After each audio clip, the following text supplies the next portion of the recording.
Assalamualaikum, adik-adik yang dirahmati Allah, apa kabarnya? Semoga Allah selalu menjaga dan melindungi kalian ya.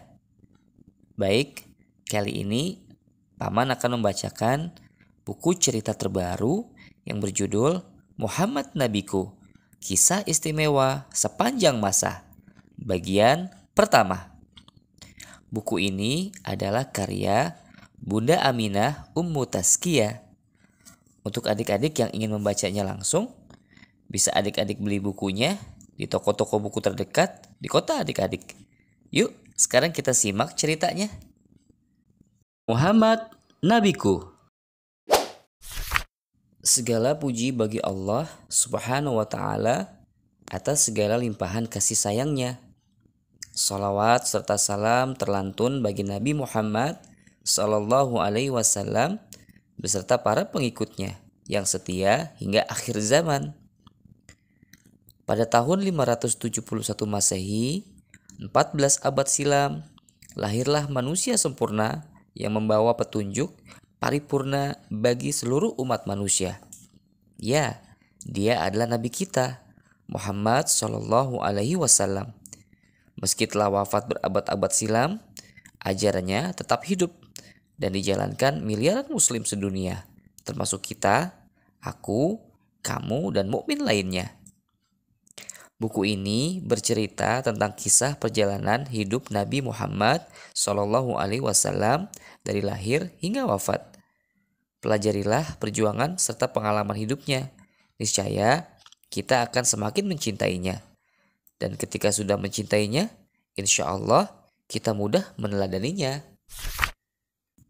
Menanti Nabi terakhir. Allah Subhanahu wa Ta'ala menciptakan alam semesta beserta isinya, bumi, langit, planet-planet, hewan, tumbuhan, dan juga manusia adalah bagian kecil dari ciptaannya. Manusia pertama yang diciptakan oleh Allah adalah Nabi Adam alaihissalam. Nabi Adam dan istrinya Hawa diturunkan ke bumi untuk menjadi pemimpin yang mengurus planet ini. Keduanya memiliki anak dan cucu yang terus beranak pinak. Kita pun, aku dan kamu termasuk keturunannya. Sejak Nabi Adam hidup di bumi, Allah terus mengutus para nabi dan rasul.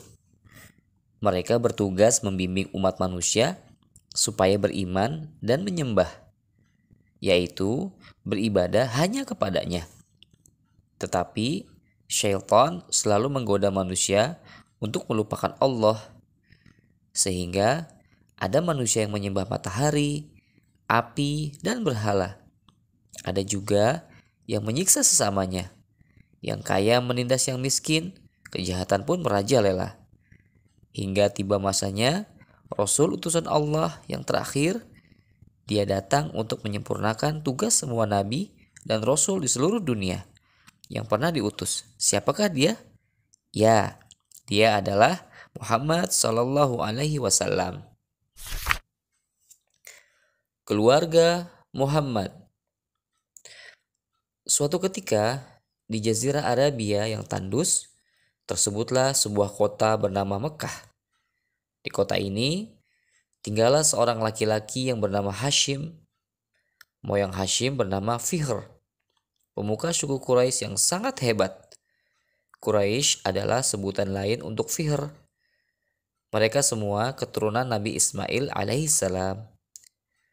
Hashim adalah seorang yang jujur dan kaya. Masyarakat begitu menghormatinya. Dia pun dipercaya untuk memberi makan dan minum orang-orang yang berziarah ke Ka'bah. Hashim memiliki 4 anak laki-laki dan 5 anak perempuan. Semua keturunan Hashim disebut Bani Hashim. Artinya, anak cucu Hashim. Bani Hashim sangat terpandang di mata suku Quraisy. Salah seorang anak Hashim bernama Abdul Muttalib. Dialah yang menggali kembali sumur Zam-Zam setelah lama tertimbun tanah. Sumur ini merupakan sumber minuman bagi suku Quraisy. Anak Abdul Muttalib ada 16. Abdullah adalah putranya yang paling tampan dan murah hati. Setelah Abdullah ini dewasa, dia dinikahkan dengan Aminah, putri Wahab. Wahab adalah salah seorang pemimpin Bani Zuhrah. Aminah juga berasal dari suku Quraisy.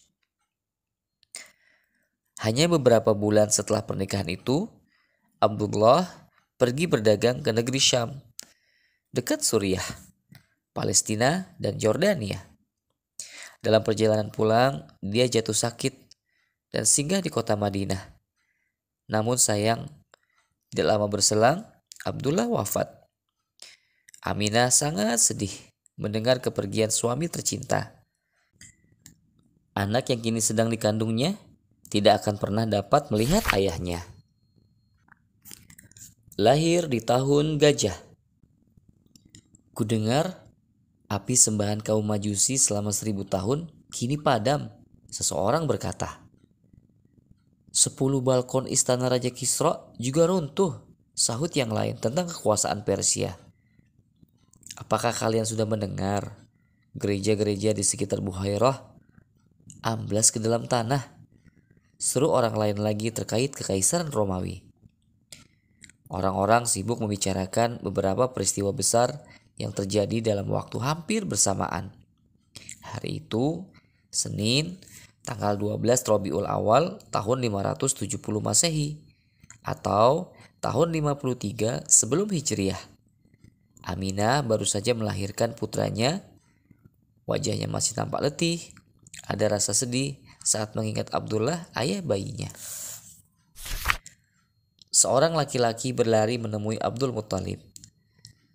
Abdul Muthalib, cucumu sudah lahir, ucapnya sambil tersengal-sengal. Abdul Muthalib sempat terdiam.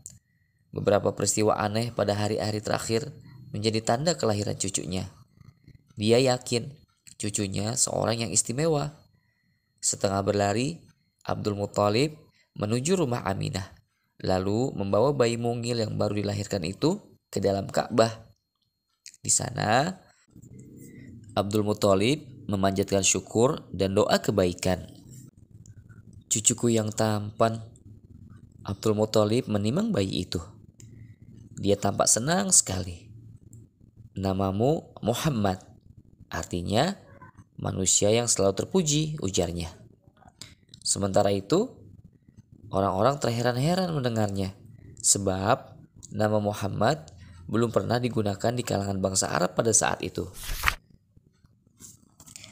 Abdul Muthalib tidak dapat melupakan peristiwa besar yang terjadi 50 hari sebelum kelahiran cucunya itu, Muhammad kecil. Raja Abraha datang dengan pasukan bergajahnya dari negeri Yaman untuk menghancurkan Ka'bah. Raja Abraha iri karena orang-orang selalu datang berziarah ke Ka'bah yang berada di kota Mekah. Dalam perjalanannya menuju kota Mekah, Raja Abraha merampas 200 unta milik Abdul Muthalib. Dengan berani, Abdul Muthalib menghadapi Abraha. Kembalikan untaku. Unta-unta itu milikku, sedang Ka'bah milik Allah. Dia yang akan menjaganya, ujarnya. Benar saja. Allah Subhanahu wa Ta'ala pun menghancurkan pasukan bergajah itu. Maka Allah mengutus burung-burung yang melempari mereka dengan batu-batu berapi. Pasukan bergajah Abraha hancur porak-poranda. Mereka tampak seperti daun yang dimakan ulat. Demikianlah kisahnya, sebagaimana diabadikan dalam Al-Quran pada surat Al-Fil ayat ke-1 sampai ke-5. Tidakkah engkau Muhammad perhatikan bagaimana Tuhanmu telah bertindak terhadap pasukan bergajah? Bukankah dia telah menjadikan tipu daya mereka itu sia-sia? Dan dia mengirimkan kepada mereka burung yang berbondong-bondong yang melempari mereka dengan batu dari tanah liat yang dibakar, sehingga mereka dijadikannya seperti daun-daun yang dimakan ulat. Bersama ibu susu.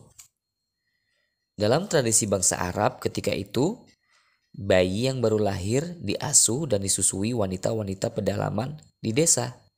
Karena udara di pedalaman lebih bersih, bahasa dan pergaulannya juga lebih terjaga. Beberapa hari setelah kelahiran Muhammad, para ibu susu dari kampung Bani Sa'ad pun berdatangan ke kota Mekah. Mereka mencari bayi-bayi dari keluarga kaya. Tidak ada yang mau mengambil Muhammad karena dia yatim dan miskin. Seorang ibu bernama Halimah datang paling akhir. Tubuh kurusnya terlihat lesu. Di atas keledai yang berjalan lambat tak bertenaga. Semalaman bayi Halimah menangis karena air susunya kering. Unta betina tua yang dibawa olehnya dalam perjalanan jauh ini pun tidak lagi bisa diperah susunya. Payah, aku terlambat. Halimah gundah karena dia hanya mendapati Muhammad.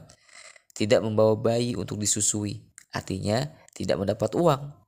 Tetapi membawanya pulang juga belum tentu menghasilkan uang. Mungkin dia malah akan menambah beban saja, pikirnya. Betapa tampannya anak ini. Melihat Muhammad, Halimah iba pada bayi yatim itu. Meski sedikit terpaksa, akhirnya Halimah membawanya pulang untuk disusui. Tapi subhanallah, maha suci Allah. Kini tiba-tiba Halimah dapat menyusui kembali. Muhammad kecil menyusui hingga kenyang. Bayi Halimah pun begitu.